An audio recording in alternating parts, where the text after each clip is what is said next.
The first book I'm going to chat about I finished last week, and it is The Memory of Things by Gae Polisner, and it is really, really good. I really enjoyed this book. I picked it up from Kyle Academy, the other academy that I work at, and I thought I think it was one that had been donated to them, and I just thought it looks the kind of book that I thought, I think I'm going to like that. What is it about? So what I'm going to do with this little review is give you a kind of brief chat about the book in general, and then let you know when I go into any spoilers. So obviously I will talk about some spoilers as we go in, but if you don't want to know, if you want to read the book, if what I say is enough to make you want to read the book, then you can just stop watching the recording before you get into spoilers and come back and watch it after you've read the book, hopefully. So this book, as you can tell from the cover gives you quite a lot away. So we've got like a figure in here with some wings on, and we've also got this iconic symbol here in the middle, and that is obviously the Twin Towers in New York. So it tells you straight away that this book's got something to do with the Twin Towers. So what this book does is it takes the world-changing monumental disaster that was 9/11, and instead of focusing on the disaster, which I know that a lot of stories have done, and there's been a lot of movies made and a lot of documentaries made, this book really looks at the aftermath of that and the impact that has on people. So we start with a boy, Kyle, and it's his story of what happened to him during the day of the disaster and the couple of days after that. I'm just going to read you the opening couple of pages, and then I'm going to talk about the actual story in depth. Okay, so Tuesday morning, 9/11/01, Bird. I move with the crowd away from downtown Manhattan. We travel swiftly but don't run, panicked but steady, a molten lava flow of bodies across the bridge. A crash of thunder erupts, another explosion, and the flow startles and quickens. Someone near me starts to cry, a choked, gasping sound, soon muted by a new wail of sirens rising at my back. I stop and turn, stare, frozen. People rush past me, faces twisted with shock and fear, mouths held open in O's, others only eyes where their noses and mouth have been covered with knotted sleeves against the toxic burning reek. I searched for Kristen or Kelly or Mr. Bell, but I lost them all as soon as we got to the bridge. I don't see anyone I know from school. I don't see anyone I know. I press my nose to my sleeve. Don't think, Kyle, just move. But feel stuck, gaping at the place where the city has vanished beyond the thick brown wall of smoke. 2 planes have hit, 1 building is down, and my dad is in there somewhere. Jesus, kid, keep going! Some guy trips over me and looks back apologetically. It's only a movie. I'm dreaming. None of this is real. Come on, man, we should get off the bridge. Another concerned shove and I'm in motion again, stumbling towards Brooklyn. My eyes to the ground, I watch my sneakers move forward, one in front of the other, my brain blocked against the sea of smoke. The confetti of steel and glass and paper I watched rain down minutes ago from a 5th floor window. A fighter jet streaks over us, cutting through the noise in my head. Walk, breathe, don't think about Dad. When I've almost reached the giant stone pillars that mark the Brooklyn side of the bridge from Manhattan, I finally look up again. Brooklyn looks clear ahead. All I need to do is get home. I push forward step after step, gasping at song lyrics in my head. I start with the lyrics for I Will Follow from Boy, one of my all-time favourites, then Promenade from The Unforgettable Fire. I really have to fish for that one so it keeps my mind focused, which helps calm me down. I walk through the guitar chords, wishing I still played, trying to remember the fingering, until I get lost in that and fall back and step with the flow. I barely register the wings, thick with feathers, of the enormous bird as I pass. It's hunched, curled up into itself in the shadows of the pillar. An eagle? A hawk? No, it was way, way bigger than that. I glance back as I walk, but I can't see it from here, over the heads of the crowd. But I know I saw it, crouched near the edge of the bridge. I walk several more steps, then stop. What if it's hurt? It will only take a few seconds. I feel like I need to go back. I turn and rush towards the pillar as the crowd sweeps forward around me. Someone yells, "Are you nuts, kid?" But my brain keeps seeing the wings. What if I'm losing it? What if I've only imagined it was there? I call out, "There was someone by the..." But it's pointless, they can't hear me above all the people and the noise. I slip through the crowd to my left. A woman catches my sleeve and says, "What are you doing, boy? Don't go back that way." I yank free. Something tells me I have to make sure. A few more feet and I see it, the bird pressed against the railings. Its wings are enormous. I didn't imagine it then. As I run towards it, it stands and spreads them wide, leans out, about to take flight. And that's just the opening couple of pages. So what is this book about? It's about hope, it's about healing, it's about family duty.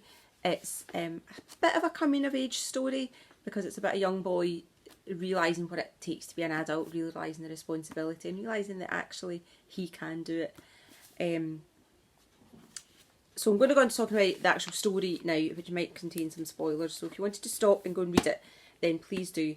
And if not, then continue reading, or if you've read it already, continue listening.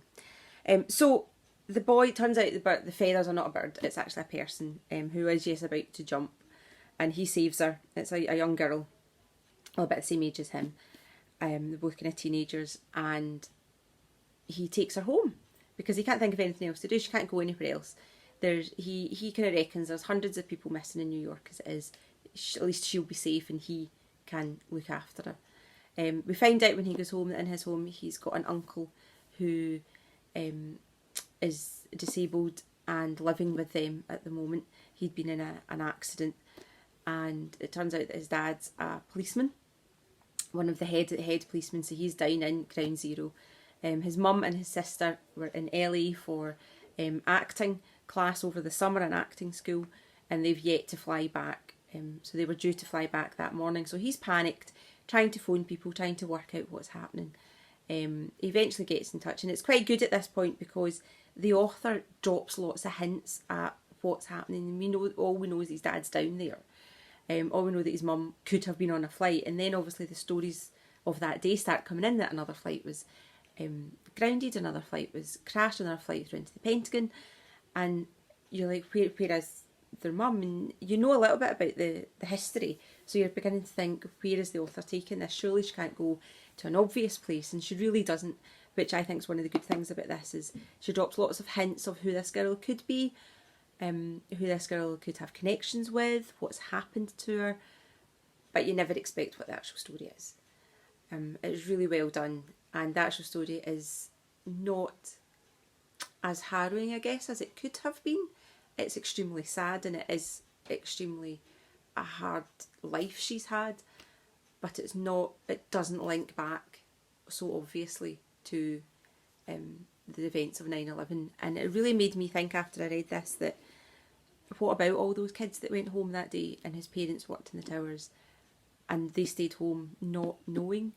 It really brings that sense of not knowing what is happening out there, which is quite, I guess, similar to what we're all going through just now with the isolation and the lockdown.